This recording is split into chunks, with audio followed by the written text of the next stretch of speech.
it, dog. Tell y'all the truth. It is Tuesday. I am happy to be here. I am happy that you are here. And if you hear my voice, you know that it is time for Nightcap Knowledge. Every Tuesday, 9 p.m. Central. Tonight we have a very esteemed guest, part of the HBCU family, part of the D9 family. We got a football coach. We got a mentor. He might even be a scientist. I don't know, man. You know, people had to wear a lot of hats, man. You know, bro, he could be a preacher. He could be a lot of things, man. I don't know. A suit like that, I tell you one thing, he knows something. We're going to figure out what he knows. We got Tony Hull, offensive coordinator for Grambling State University.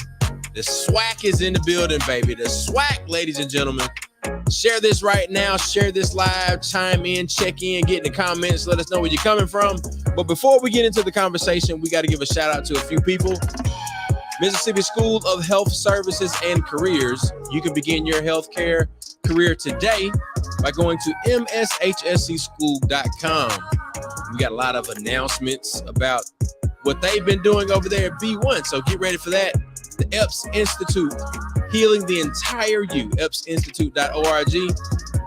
A lot of things happening over at the Epps Institute. A lot of programs and partnerships being developed. You need to check them out. Shout out to the official water of Nightcap Knowledge. It's a Spira Pure, refreshing taste, keeping it simple. It's available on Amazon. And y'all know we got to show some love to the boot, because we got the boot in the building. It's Chapter 4 by Chef Duck Chase. If you're ever in New Orleans, you got to go check out the next iteration of Duck Chase. That's Chapter 4 by Chef Duck Chase in New Orleans, Louisiana. Ladies and gentlemen, it's Nightcap Knowledge. Time to put those kids to bed. Make sure you get your nightcap. Might be water, might be something else. But you know what it's time for? Time for us to get the show started.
Hit the air drums, Mac. Hit the air drums. Y'all saw that symbol. Y'all saw the symbol. Boy, what was that? You muted it. You muted it. That's what's up. I've been watching y'all do this for a long time. Hey man, I played the drums Thursday. I can't believe you don't have a drum set with two boys. Do you know I have a wife? Hey, that could be the next money maker. Hey man, look. So in the new house, I will definitely have a space that won't prohibit me from having a drum set. So you know we started Jamie out on the drums a long time ago. Yeah. It didn't work out. Her mama gave the drum set away. Yeah, you know exactly what I mean. Man, look, go ahead and give them the disclaimer and welcome them to Nightcap Knowledge. Hey, this show right here is rated Black and Uncensored, real talk, real issues, and real solutions. We're gonna tell it like a TI is. We in this thing. Big Marcus Banks, big Marcus Banks. Congratulations, my brother. We're gonna pop some bottles right for you. Let me see where my That's bottle is. right. Hold on, man. Pop my whiskey, the bourbon. I'm drinking bourbon Hey, tonight. Where your bourbon at, Chuck? I have my bourbon brought to you by Crittenden's via the Canal Wine and Spirits here in Gulfport, Mississippi. Bottled in bond. It's 100 proof and it's Mississippi made. So for all of y'all folks out there that's looking for something that is Mississippi made, it's a cut above the rest.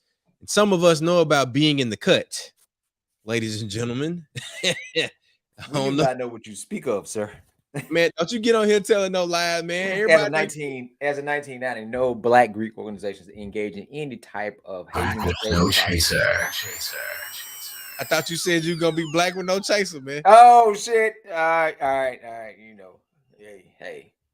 Let me see. Oh, I ain't got no letters on. I ain't got no letters on either. Like, look, you like before you start, put this shit out of here. Let's see. We all represent. Hey, in case y'all don't know, we're one of the greatest weekends that's coming up. In case you don't know. Greatest. Mississippi's greatest weekend is coming up, Memorial Day weekend. That is May 26th through the 28th on the Mississippi Gulf Coast. And we celebrate HBCUs. We celebrate the Divine Nine. We celebrate culture and music. All of the best parts of Mississippi, all of the best parts of HBCUs and the Divine Nine culture. That is what we celebrate at MSGW. And if you're looking for information about that, it's msgw.online. We've got a conference called the Landmass Creative Conference where entrepreneurs and creative individuals are getting together. Of course, we got our favorite activities such as the Adult Field Day, the Mississippi Greek Weekend Picnic, if you will. A number of other activities that we'll have to do a whole show here maybe next week or something like that. There she is. Welcome. Listen, man, keep going. I'm sorry. And then look, as you come in on cue, one of the highlights of the weekend will be in the living room, which will be limited capacity. So I want y'all to understand what limited capacity means. If you don't put in on this, you can't get in on this.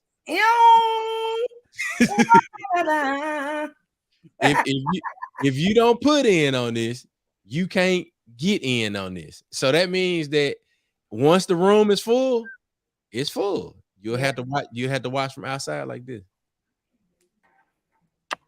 Damn, that look nice. And we're designing in the living room experience that way each and every time.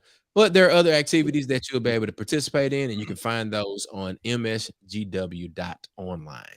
Yeah.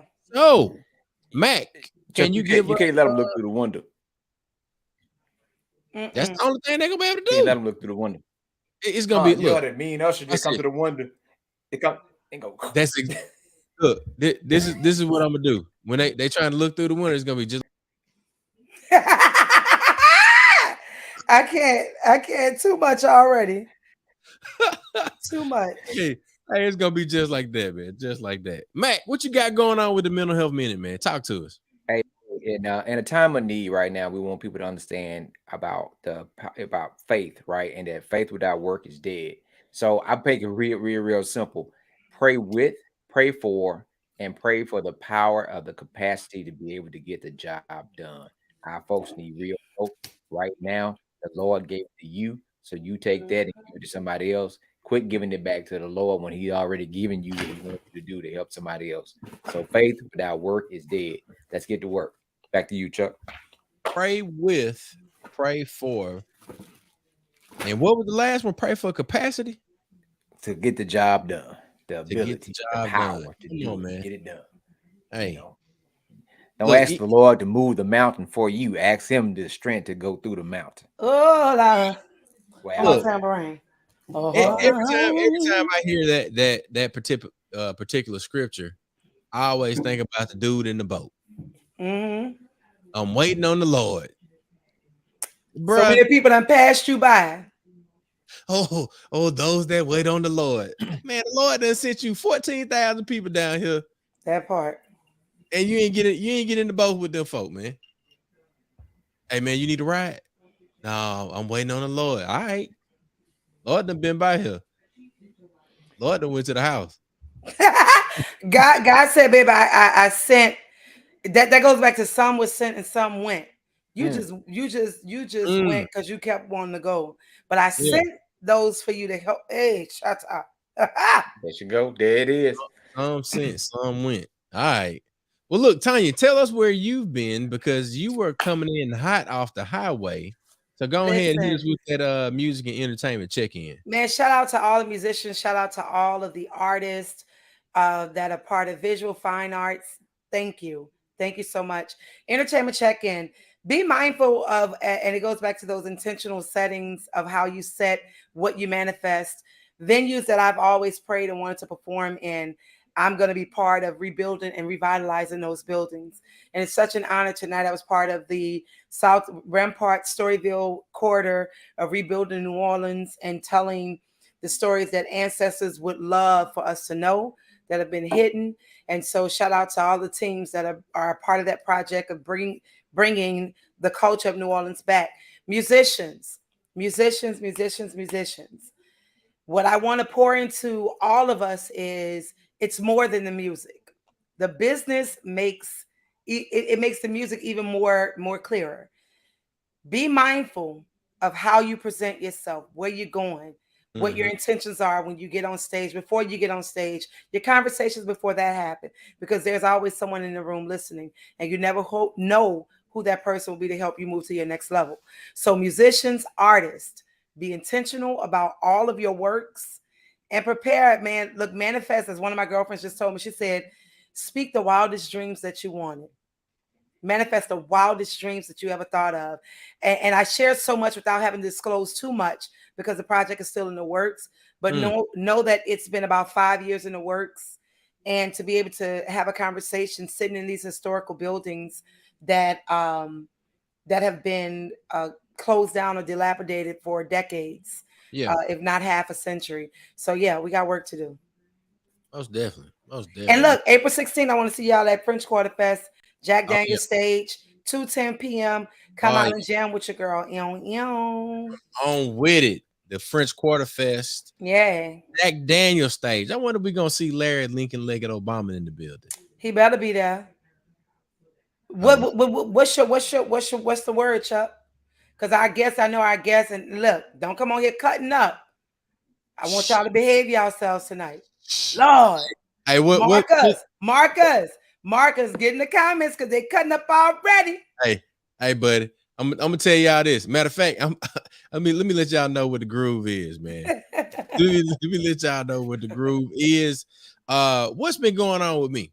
So I don't know if our nightcappers know this, but for the last maybe 8 or so months, Shal and the boys and I have been doing practices on Tuesday where we're working with young people from the Mississippi Gulf Coast, some of the best and brightest.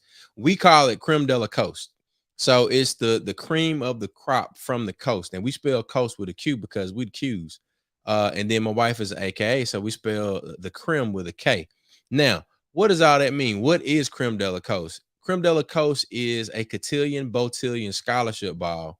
And the culmination was this past Saturday. So this past Saturday, we unmasked the future. If you're interested in taking a look at the ad booklet and even accessing the playlist that I curated for this event, that I was also the MC. I was a co-host for the event, and it was absolutely well attended. We set a goal to sell 130 tickets. When Shallon and the rest of the K's went to go sit down, there were no seats. So we definitely sold all of our tickets, and if I remember correctly, I think every young person from that event was going to be able to walk away with at least a $500 scholarship. At the very least, a $500 scholarship. So I'll throw this in the comments, and I just wanted to say thank you to everyone who bought an ad for this event, to every person that bought a ticket, to the committee members from both the Omega side and the AKA side that devoted their time, and the families who trusted us with their young people. Thank y'all for allowing them to participate in Creme de la Coast, and we are looking forward to doing bigger and better things with the 2024 version of this particular event. And that, my friends, is the groove. And now it's time for us to cut all the way up. Tonya. Listen, baby, when I tell you, so I was, of course, I'm always posting on social media when we go live. In the stories, let me say it right. But listen, this brother that's coming forward, that's my boo. Man, I love me some Tony Hall. This mofo is like, his energy is just like, he's been the same since I've known him. And I'd be like, that's my little boo right there. He taller than me. But anywho, an amazing Black man doing amazing things at an HBCU where my daughter goes to school. Shout out to Grambling State University, HBCU. But not only that, he's Chuck's frat brother, Gamma Delta 2002, Men of Omega Psi Phi. Bring it to the stage. Y'all go ahead on and clap it up for my boy, Coach Tony Hall. Hello, boy, I sung your name. I sung your name, boy. Did you hear me sing your name? I love it. You know I'm a fan. You know I'm a huge fan. Tony, how you doing? I'm good. I'm blessed to be here. Thank you for having me. How you all doing? That's all I'm gonna say. Jeez. I'm doing amazing. It's nightcap for a reason, Coach. It's nightcap. Okay. Right? What you drinking? What's your nightcap? Water is fine. Powerade. Yeah. I'm on the water right now. All right, that's what I'm talking about.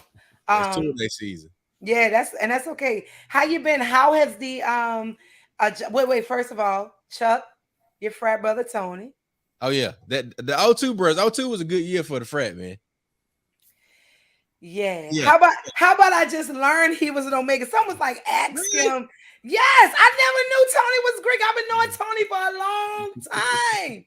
Like, probably knew him. I've known him probably before he crossed it, right? I don't know. But I'm just like, I love that we have old heads on here because everybody on here is like 99. Well, I don't know about old. I would say seasoned. Well, yeah. I would say my doggy bone is seasoned. Okay. Ew. Hashtag. Well, you need an ew on that one. Put some all of that on there. Put some all of that on there. Ew. All right. You play too much. But Mac, my beautiful frat brother of Phi Beta Sigma, meet Tony, Mac. Mr. Mac, our man, Mac is everything. Mac is just like, Mac gonna get your mind right with the old wives' tales, sayings, the Mac-isms, right? So, Coach Tony, you started your isms earlier. How's it been adjusting to this new position? It's been amazing, to say the least. Words can't really express how great this experience has been. Mm-hmm. To come to Grambling State University and be a part of the Gram fam. I had no idea that this institution had so much pride in that G that they wear on their chest. Like I can sit up here and try to explain it. I can sit up here and try to get you to understand, but you can't understand until you just come and you just be a part of it and you experience it, because it's like no other feeling. Now, Coach, where were you coming from before you arrived at Grambling? I was at Louisiana Monroe. Before that, I was at the University of Hawaii. And then I was at the University of Kansas before that. Oh, so you're not what they would say unexperienced or uninitiated in this profession. You have a pedigree. Oh no, I have a lot of experience at the collegiate level, and I was also a head coach at Warren Easton High School for 10 years. Ain't that your school? Well, I'm the Hall of Fame. Yeah, that's Warren Easton. All right, I'm stop. See, y'all can't stay away from that purple and gold, but I love it. Go ahead. I'm sorry. I just we had a know moment. that you love it. You know I that had you a listen. Anywho, go ahead. No, So jump in did- with your question. did you see yourself? Because tonight we're talking about achieving goals, right? We often talk about goal settings, and I'm pretty sure all of us on here can talk about how we have goals, how we wanted to attain certain levels. Some goals we probably hadn't reached yet. Some goals are probably midway, and there are some that we never put on the list, and we've exceeded those. Did you see yourself? Was this on your list as being in this position that you're in? Yes, it actually was. My overall goal is to be a Power 5 Division 1 head coach. But I knew also that I wanted to be an offensive coordinator at the Division 1 level collegiately. I actually, college football is really hard to get into. It's a network of coaches, and if you're not in that network, if you don't jump in, right out of college, it's hard to get into the college game. And I struggled to get in. But I realized through prayer and meditation that I took the high school route. I wanted to build something so special at the high school level where everyone in the country had to take notice, and they had to see, and they had to acknowledge. And that's what I was blessed to do. And that provided me an opportunity to get to the collegiate level. Talk to us about the special thing that you created at that high school level, because I mean, high school years are formative years for any student, but for athletes, it's that breakout years that propels them to the next level of college. Talk to us about what you created at Warren Eastern High School. Well, first I'll give you stats so we can just kind of get a good reference point. When I got to Warren Eastern High School, they had not made the playoffs in 12 to 15 years prior to that. They had not been to the state championship in like 50 or 60 years. They had not had a Power 5 Division 1 signee at Warren Eastern the past 25 years. So wait, really quick, what is Power 5? Because you've mentioned that twice. What does that mean? That's like the big boys. That's like your Alabama, LSU's, Texas A&M. Gotcha. Okay. That's the cream of the crop there. That's not just a normal Division 1. And that's SEC. That's your ACC, Pac-12, Big 12, Big 10, right? So they had not had any of those things all of those years. And in the 10 years I went there, I was there. 8 out of the 10 years we made the playoffs. We were USA Today top 25 in America 2 years in a row. And roughly we had about 56 to 65 Division 1 guys signed Division 1 scholarships. Hell yeah! I got to give you a hell yeah on that one, coach. I got to give you a hell. Hold on. Let me hear you say hell yeah. Say hell yeah. Come on. Hey, God, you went from 0, 8 out of 10 years making the playoffs, and you said how many Power 5 recruits after that? Not Power 5, Division 1, between 56 and 65. It's still numbers. Yeah. We actually had 6 kids ranked in the ESPN top 300 in the country, and one kid was actually number 1 receiver in the country at the time. All right. How you do that, man? How do you take a program from obscurity to notable in a 10-year time frame? Before I answer that question, the number 1 stat that's the most important that I did not mention was in 10 years we had 100% graduation rate. Hold on.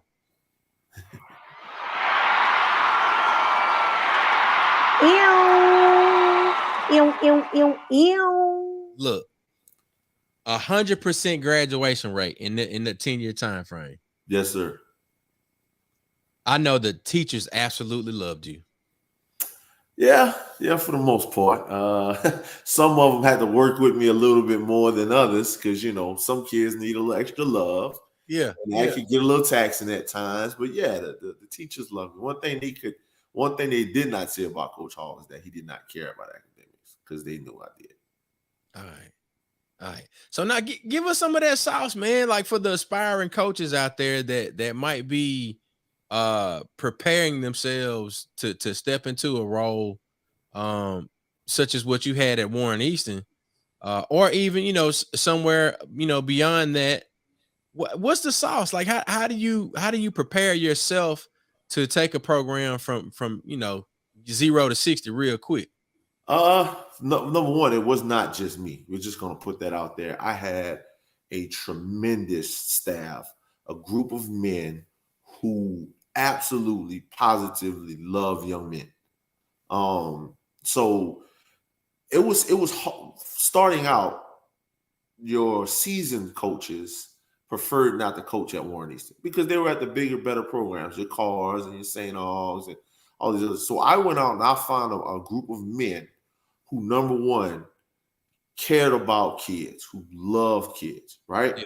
That was your only requirement to be able to be on the staff. I didn't care about how much football you know. I didn't care how old, how young you were. Yeah. I just cared that you just love young men, right? Mhm. So you start out with that rule, right? That foundation, that base of get a bunch of men who love the developing young men, right? Then when you take those guys, and then I sprinkled in a couple of what I call dad coaches, right? Mhm. Really positive men throughout the community Yeah. whose son was on the team, who was always around, and their deal was, look, you can't coach, don't tell me nothing about X's and O's. Don't come in talking about I should have ran the ball when I threw it, I should throw the ball when I'm running. I see. Your job is to coach them off the field. Just be around, just hang out. So those guys would get off of work, and I created an environment where people could just come out, hang out, have a good time, and they were around the young men. So they caught things that us as coaches might not have caught. But it also, the most important thing was they were showing what a positive black male is Yeah. at that age, right? They had a visual representation of not just a coach. Here's a dad, right? So you put all those guys together, like-minded men, right? And then you just start spending some time with them. You show them affection. You have a little patience, right? Yeah. And you get to know them and you nurture them as young men. And you just let the football stuff take care of itself. Yeah. So what I love about everything that you're saying is you built villages, basically. You created villages. And we talk about this on the show, like, because all of us are parents, and we talk about being Black in 2023. I mean, the struggles we deal with now.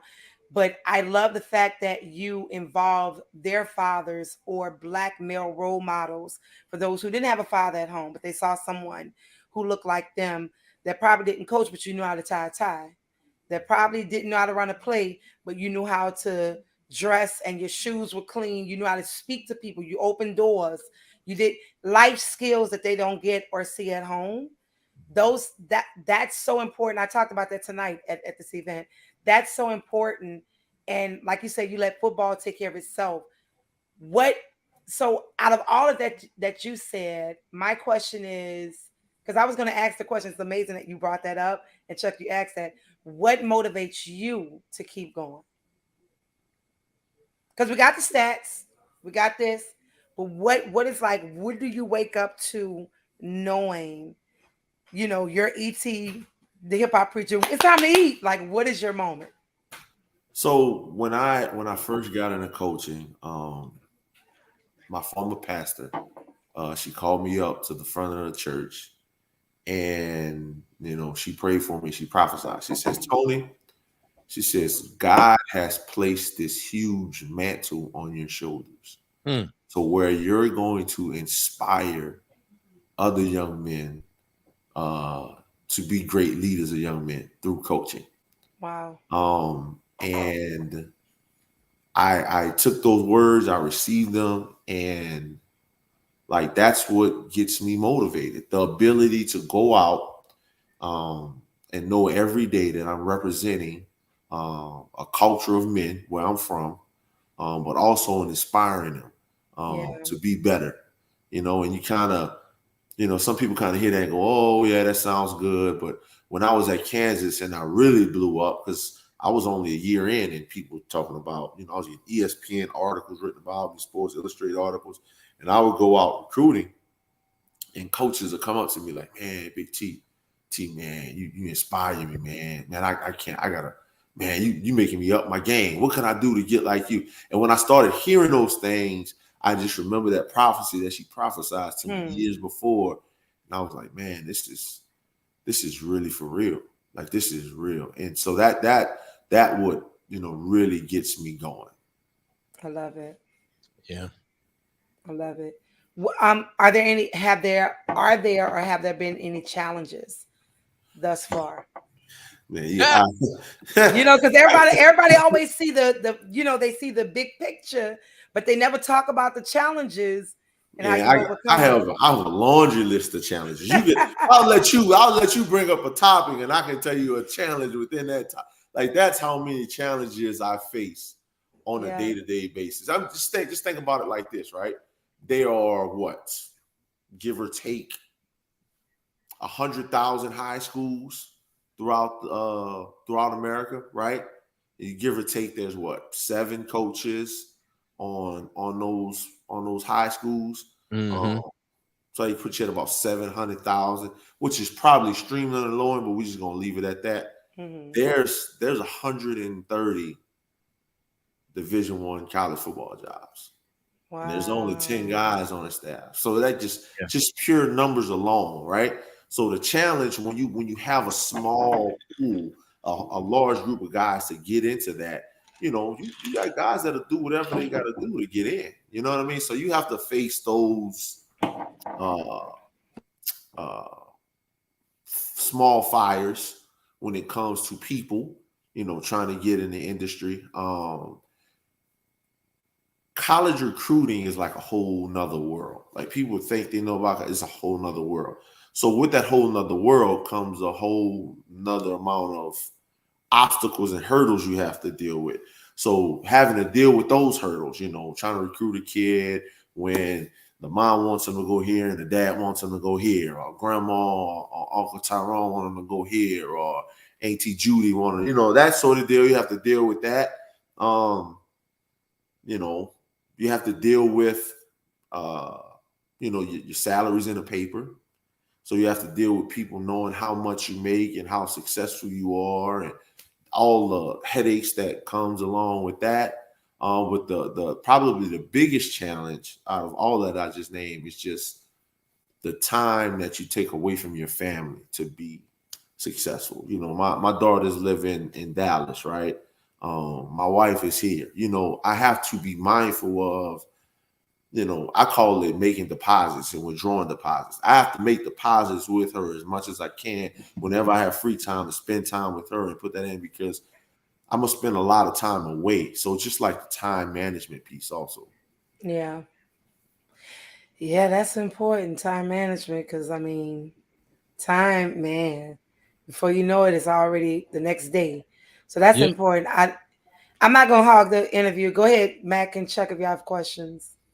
Look, I want to jump in and ask about, being a dad. I got 2 boys. I want to know, how old is your daughter? And then what do y'all do to carve out that time, that father-daughter time, as it relates to maintaining that balance?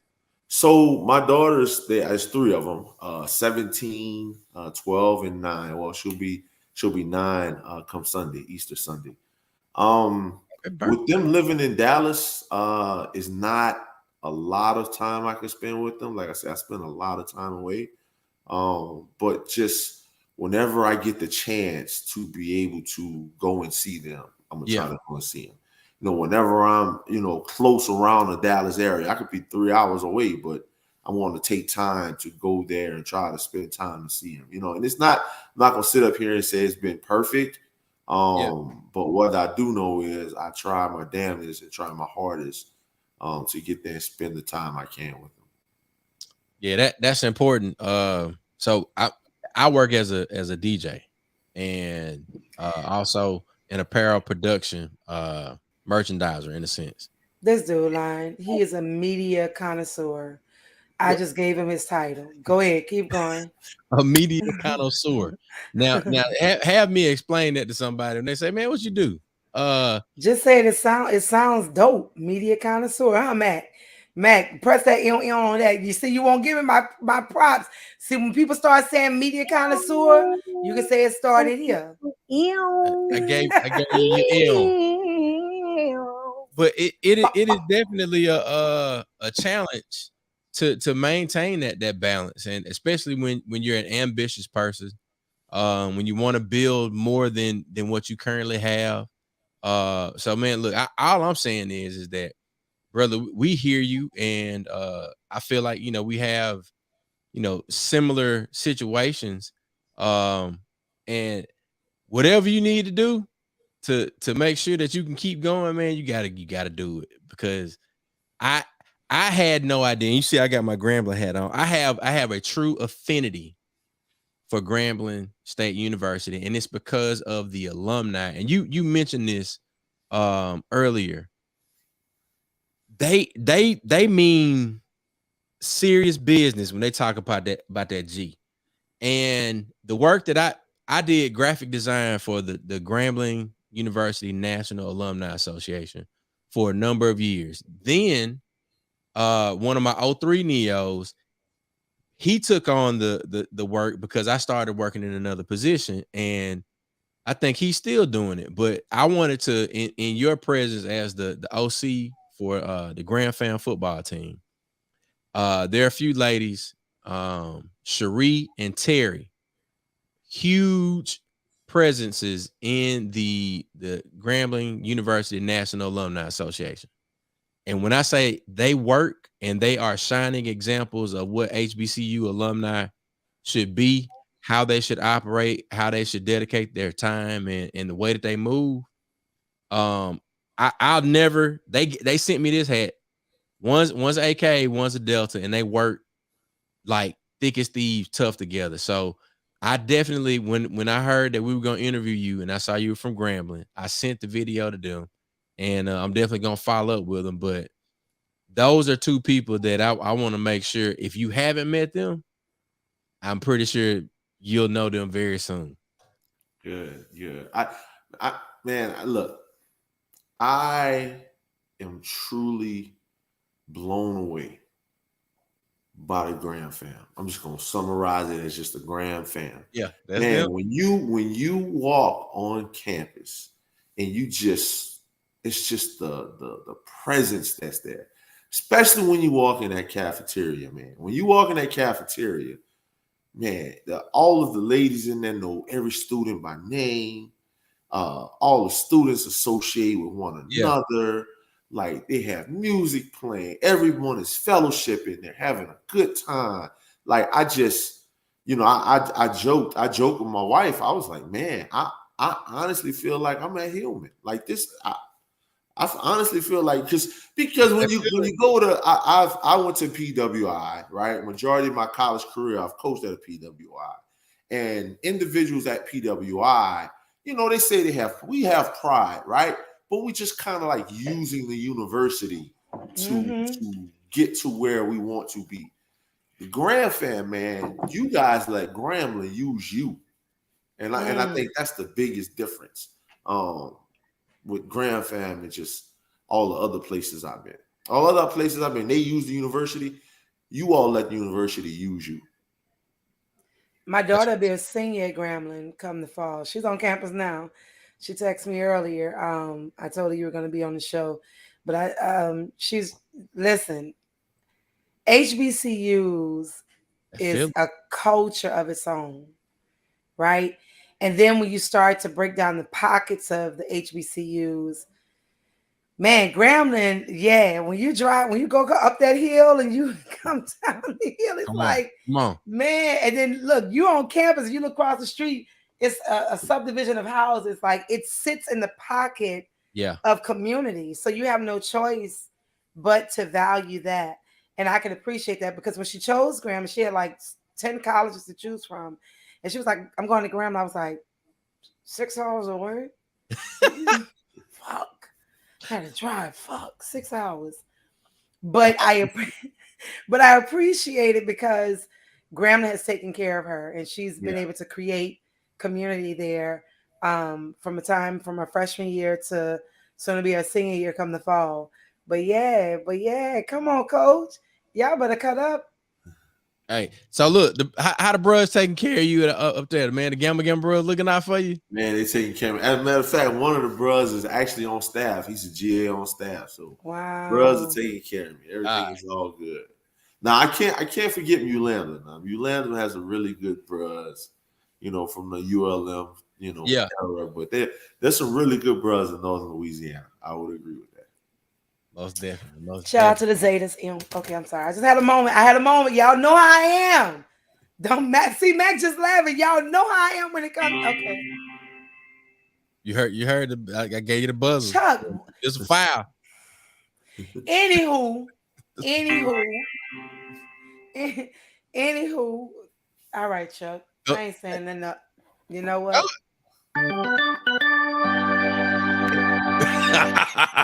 Charge. So coach, I got to talk a little football. We talked about goal setting and achieving goals. What are some of the football goals that you have for the team offensively for this upcoming season?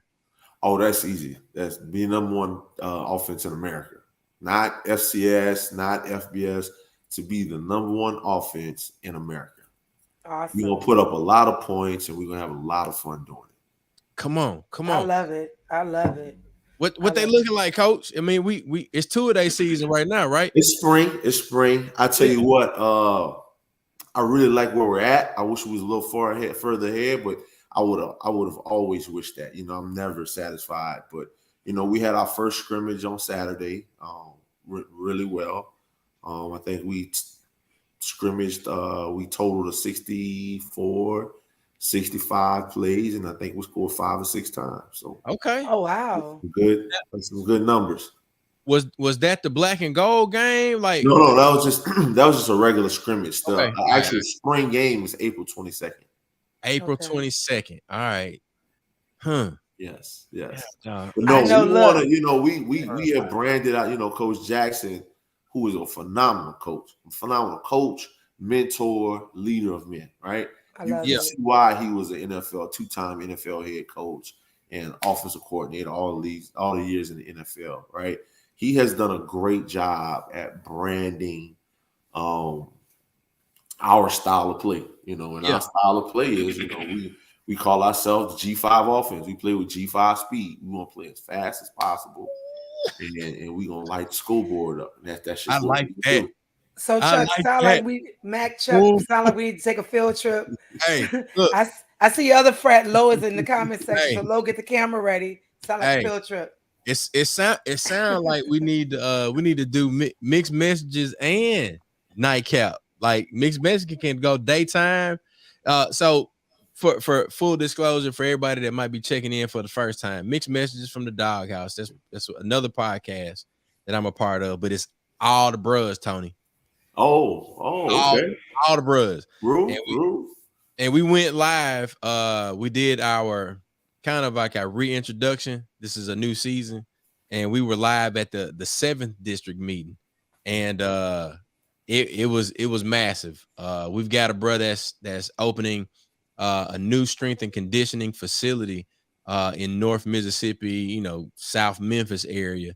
But in terms of the energy that we get between Nightcap Knowledge, which is typically live every Tuesday, and the skills that I've been able to hone between those two as a media connoisseur, I can definitely say the goal setting and achieving, being able to say I want to learn from my neos, I want to learn from my friends, I want to learn from the guests that we have come on all these shows. it has been a great 2 years being able to get all of this together. And my skill set has grown, my mindset has grown. And I heard you talk about meditation, and we got a couple comments coming in with questions. What is your your daily mantra, or how does your meditation process go about every day, and how can somebody that's not familiar with that get into it? Right.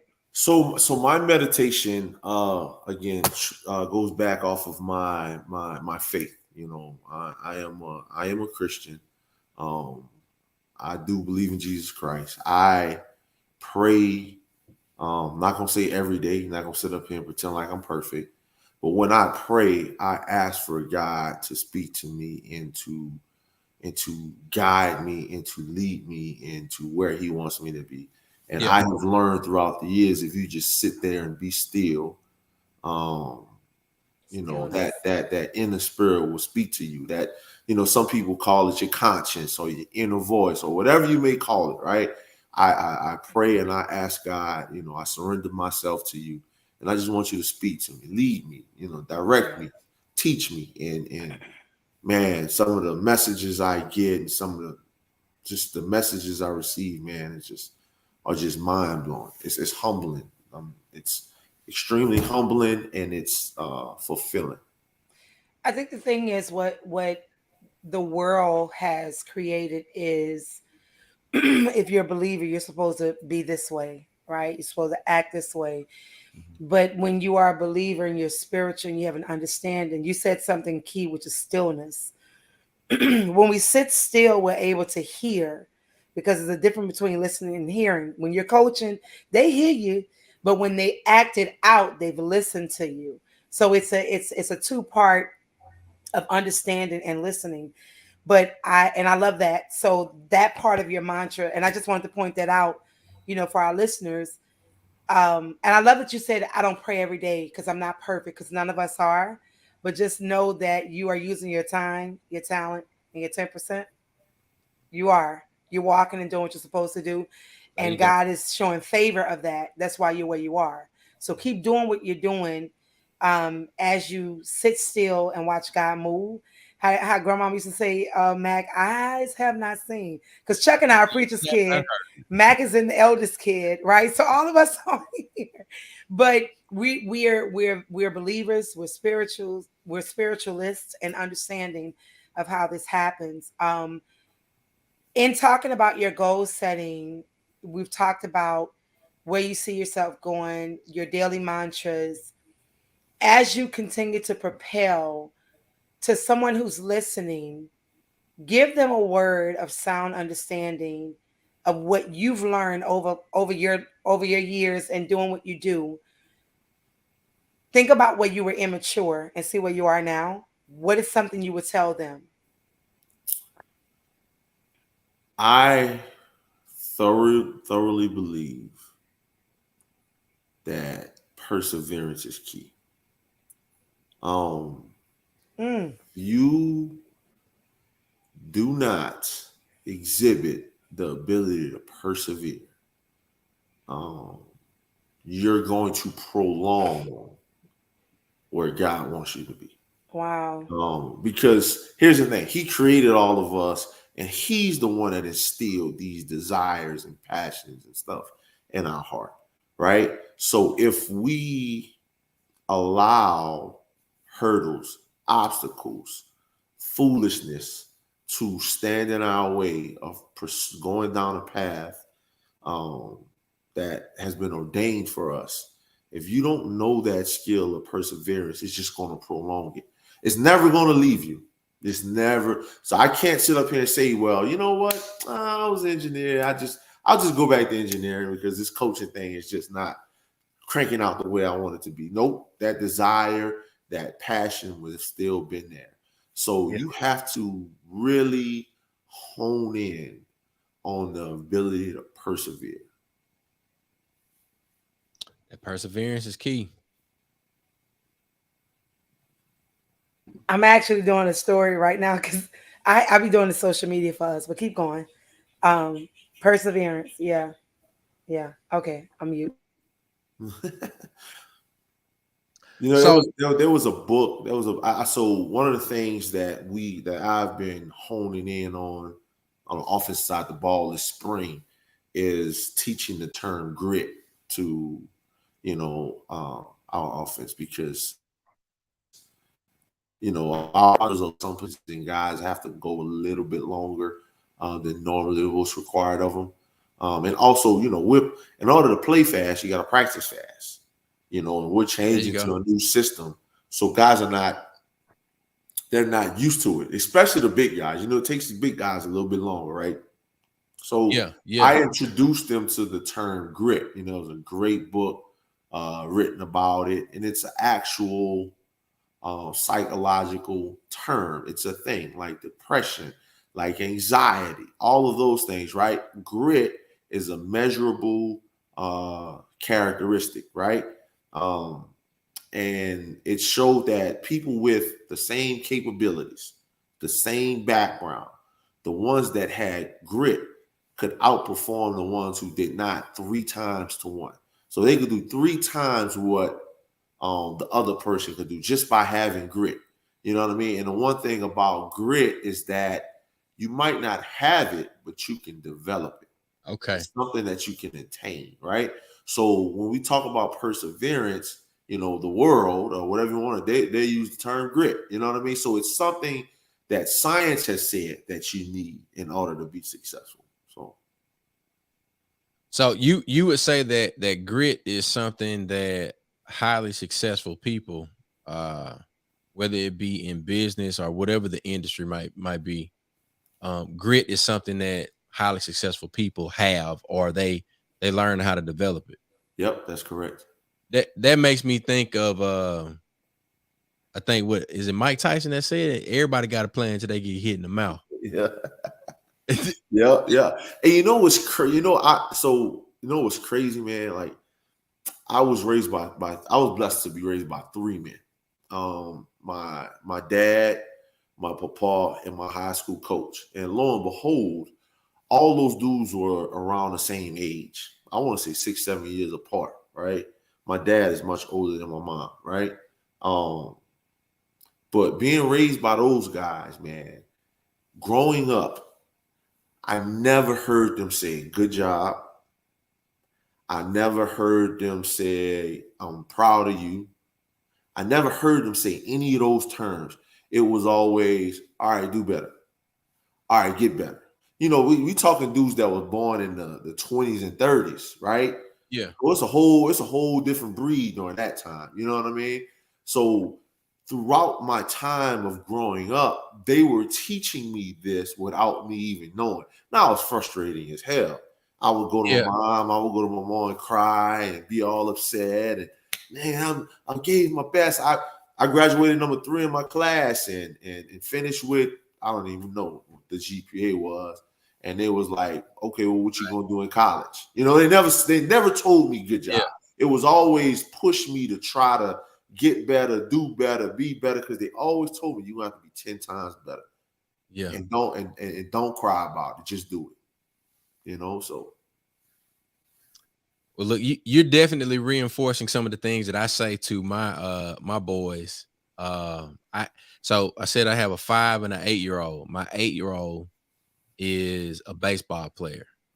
My 5-year-old, he's a soccer player. And I'm saying this because they're smart kids, right? Read, well above their grade level, do math well above their grade level.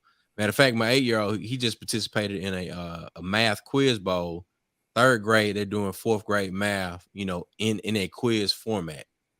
But the one thing I always say to him, I said, man, look, what's your dream? He says, I want to be a Major League Baseball player. I say, well, are you willing to put in the work to do that? Are you going to outwork everybody else on your team, the kids on the other team? And every day now he's been going outside, Dad, I'm going to get my swings in. Dad, will you throw the ball with me? Yeah. What's going to happen when Daddy's not here to throw the ball with you because I had to go work? How are you going to get your reps in so that you can be ahead of everybody else on your team and everybody else on the teams that y'all are playing against? Now, you're AB student, you're the catcher on the team. What else can you do? What's next? And I appreciate you sharing that moment. Because sometimes I feel like I might be a little too tough because he's like, you're always so hard on me. And I'm like, look, man, if I ain't hard on you, I'm gonna love you. But if I ain't hard on you, everybody else gonna let you make it because you cute. You know what I'm saying? Right, So right. I gotta make sure that you, like you say, you got that grit, you got that dog in you, so that when you gotta push through, you gotta fight through, you gotta go up. Somebody done bust you in your mouth. They done ran up 5 runs on you, and now y'all feel like, ain't nothing we can do. Are you gonna be the person that's gonna get the team in order? That's gonna say, "Hey, man, we can get these 5 runs back. We got it in us. All we got to do is just make a couple stops. Here's the plan. This is what we got to put in place." And I think that's what I love about coaches. Like, coaches can always see the possibility of, even when you're up against a trouble, you got to meet it squarely face to face. But coaches, they got that foresight. Be like, look, we can make it out of this. Or y'all gonna fight? Yep. You know what's so, one of the things I've realized is that when we're talking about not sports, we're talking about life here, right? Yeah. Hey, shout out to my brother in the comments. That's my big brother right there. Okay. Yeah. So when you in life, when you're pursuing a goal, sometimes these hurdles and obstacles get in your way, and society or people go, you know what? It's okay to go a different route. It's the ability to persevere and push through when everyone else says it's okay to quit. Is when you really truly on that path to success. Because it's life. You can say, oh, you're older, or you're this or that, but your ability to push through and persevere when everyone else says you should give up, those are the ones that really make it and are really special. But I and to go with it, I feel it's those moments that you see students 10 years later, and they can tell you, I still remember. And I still apply that to life. We talked about that probably 2 shows ago with former professors who were the bane of our existence and a thorn in our sides, but we still use some of those tactics and those comments that they gave us that didn't sound like a teacher should be telling the student that. However, it's something that we apply now to life, because my kids are 20 and 21. I have adults. And so to hear myself telling my son, who's 20, he's at ULL, soon to be a junior. Raise your kids. Come this fall. And telling him, I'm like, listen, son, you could be whatever you want to be. You could do whatever you want to do. Yeah. Just know you got to do the work. I'm not sugarcoating shit. I'm not carrying you. I got your back. I support you. Because he was fussing like, I need a vehicle. I need a vehicle. I need a vehicle. I'm not buying it. You're going to do the work to earn it. My daughter's like, Mama, it's that grit. It's what grandmama would say, what would they say? A hard head make a what? A soft head. So you continue to not listen, you're going to get these responses, right? So that perseverance and that grit of what you're instilling in your guys will really speak volume on the court. I mean, on the field. I'm sorry. Had a moment. I just left with the NAIA. I just had a meeting with them, but on the field as well as in their lives. Mm-hmm. Now I'm gonna talk really quick because I know we're almost past time. But do you have any females who are interested in working in the arena of football? Because we do have, women who work in that world. So I know that there are a lot of females who aspire to work in football, because a lot of my 3rd and 4th grade girls can throw better than my boys. Mm-hmm. I play football on the court with them every day at school. Mm-hmm. So can you talk a little bit about that? So that females in football is growing astronomically. I can say this: when I was at Warren Easton High School, I probably had the first female assistant football coach, not trainer, not water girl. She was actual coach. She was assistant D-line coach. She worked with the defensive line. She played. Wow. She played in the female football league, and You know what I mean? So she was there for, I believe, 2 years. She coached with us. But in collegiately, it's a growing field. Females are being recognized now for their coaching abilities, not just their recruiting or their football ops abilities.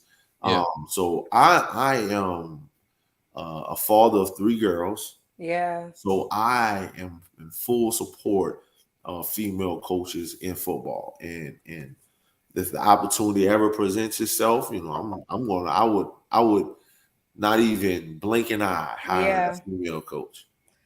I love that because I know, yeah, man, that's ilms, that's shine a light on them. You know, it's all of that because I know as a Black woman, a lot of the you know, issues that I deal with in the music industry as well as in education. So I love that. I love the fact that you are speaking to that. Hey, my boo, that's Marlena being on here. I love the fact that you're speaking to that and encouraging our girls, our Black girls, that they can still pursue areas that they feel like they can't because they are female. And I thank you for encouraging that because it's a lot being a Black woman in 2023. Yes, you know, people are often asking us. I was asked a question about a month ago. When do I take my cape off as a Black woman? And my response, and I had a panic attack after this response. I said, when I begin to take it off, I have to put it right back on. And I had a panic attack that night because it set in. For 12 years, I worked in OPP with Black men. Law enforcement, medical, educator, all of that. To be in the school system, I started in 99. And my number one students that I always run into are my Black boys or Black men now who say, Miss Cannon, you cussed me out. But I remember that. And now I'm a lawyer. Miss Cannon, you went off on me. I remember that. I'm in my, you know, second residency of being a doctor. I'm like, it's that. So that grit that you talked about, that you shared tonight, man, look, I have chills because it's monumental and it's coming full circle. So yeah, you know. Hey, we're gonna have to have Coach Tony back. Because I mean, we did a lot of talk around, you know, like goals and the warming foot. I have an idea. Come on. I have an idea. So I did a sports show with my guy Jeff. We're gonna have to get you on the sports show so we can talk some more shop. I'm with it. Yeah. Yes, I'm with it. And it's all HBCU. So you know, like the Grambling, the Jackson State, the Southern.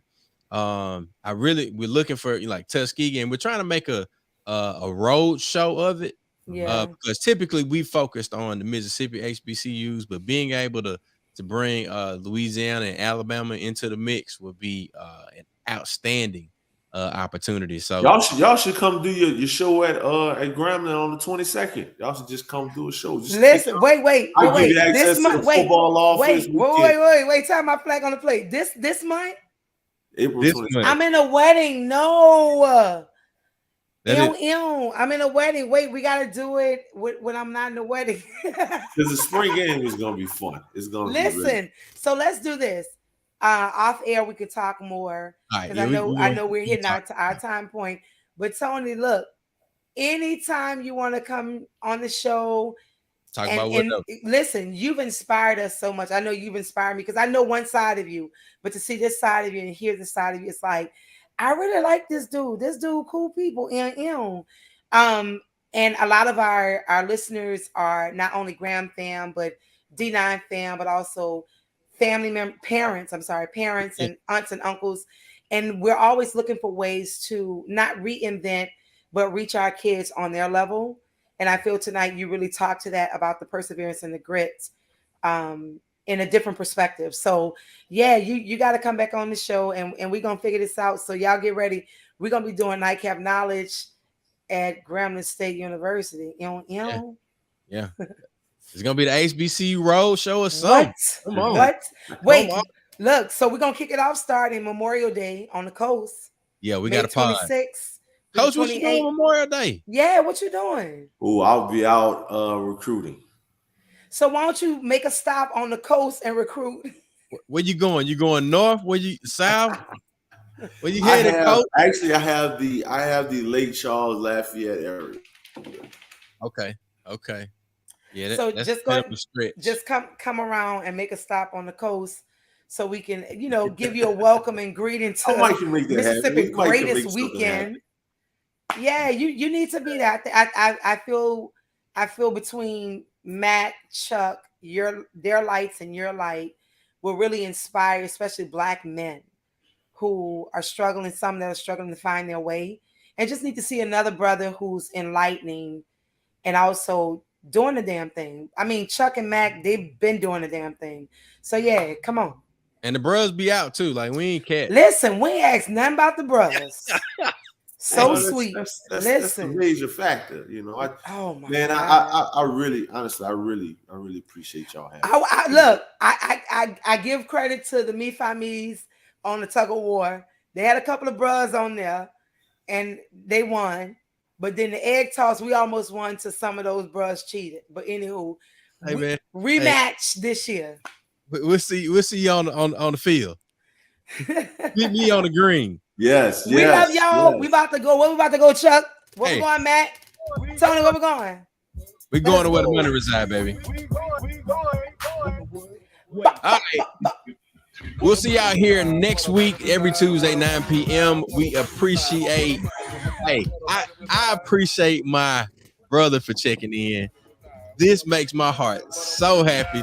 Big brother, thank you for watching, man. Love you, brother. Make sure y'all tune in every Tuesday night, 9 p.m. Central. We also have Mississippi Greek Weekend coming up. A lot of great guests coming up this month in April for Nightcap Knowledge. Tune in, check in, tap in, man. We're going to be here all the ways. Peace.